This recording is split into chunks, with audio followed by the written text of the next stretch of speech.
एक छोटे से गांव में अर्जुन नाम का एक लड़का रहता था। उसके माता पिता बहुत गरीब थे, परंतु वे अपने बेटे को पढ़ा लिखाकर बहुत बड़ा आदमी बनाना चाहते थे। अर्जुन भी पढ़ने में बहुत होशियार था। वह बचपन से ही हर कक्षा में प्रथम आता था। उसके माता पिता के पास उसकी किताबें तक खरीदने के पैसे नहीं होते थे। वह पुरानी और फटी हुई किताबों में से पढ़ाई किया करता।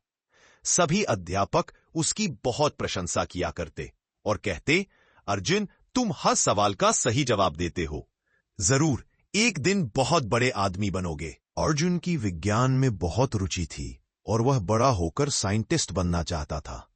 अर्जुन सपने तो देखता था चांद तक जाने के, मगर अपनी मंजिल तक पहुंचने के लिए उसके सामने गरीबी बहुत बड़ी बाधा थी।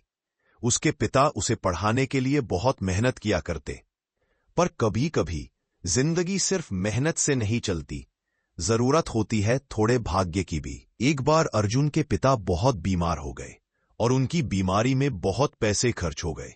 उसके दुखी पिता ने उसे अपने पास बुलाकर कहा, बेटा अर्जुन, मेरी बीमारी के कारण बहुत पैसा खर्च हो गया है और अभी मेरा शरीर कमजोर होने के कारण मैं ज्यादा काम भी नहीं कर सकता। इस कारण इस बार फीस नहीं भर पाएंगे, तू घर से ही पढ़ाई कर ले। उस दिन स्कूल से घर आते समय अर्जुन की आंखों में आंसू थे, लेकिन इरादे और भी मजबूत हो चुके थे। अर्जुन ने स्कूल जाना तो छोड़ दिया, परंतु मन में ठान लिया था कि साइंटिस्ट तो वह बनकर ही रहेगा।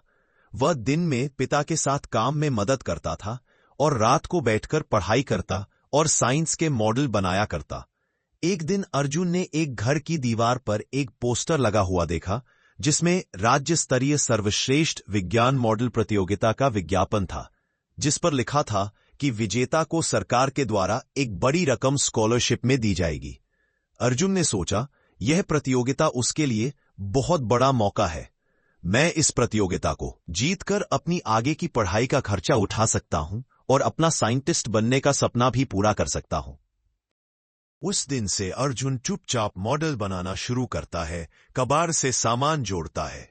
अर्जुन रात रात भर मेहनत करता है। माँ उसका हौसला बढ़ाती और कहती, बेटा तू जो कर रहा है सही कर रहा है, भगवान पर भरोसा रखो, तुम प्रतियोगिता अवश्य जीतोगे। एक दिन तूफान में अर्जुन का बनाया मॉडल टूट जाता है। अर्जुन ने कभी निराश होना नहीं सीखा था। वह फिर नया मॉडल बनाता है। अर्जुन अपना मॉडल लेकर शहर की प्रतियोगिता में हिस्सा लेता है। सबका ध्यान उसकी ओर जाता है। जज हैरान है, एक लड़का इतनी दूर से इतना अनोखा मॉडल लेकर आया। जब प्रतिभा सच्ची हो तो पहचान अपने आप मिल जाती है। अर्जुन को विजेता घोषित किया जाता है और एक बड़ी धनराशि उसे स्कॉलरशिप के रूप में दी जाती है। कुछ साल बाद अर्जुन अब एक युवा वैज्ञानिक बन चुका है। एक टीवी इंटरव्यू में जब अर्जुन से पूछा जाता है, इस सफलता का श्रेय किसे देंगे, तो अर्जुन जवाब देता है, मेरे माँ बाप, मेरे गांव और मेरी गरीबी को, जिसने मुझे रुकना नहीं बल्कि उड़ना सिखाया। साइंटिस्ट बनने के बाद अर्जुन गांव लौटता है। सब उसका स्वागत करते हैं। अर्जुन को उसके स्कूल में सम्मानित करने के लिए बुलाया जाता है। वह छोटे छोटे बच्चों को संबोधित करके कहता है, बच्चों, सपने देखो और उन्हें पूरा करने के लिए हर संभव कोशिश करो। अपने को कभी कमजोर और छोटा मत समझो, क्योंकि अगर मन में दृढ़ निश्चय हो तो छोटे कदम बड़ी उड़ान भर सकते हैं।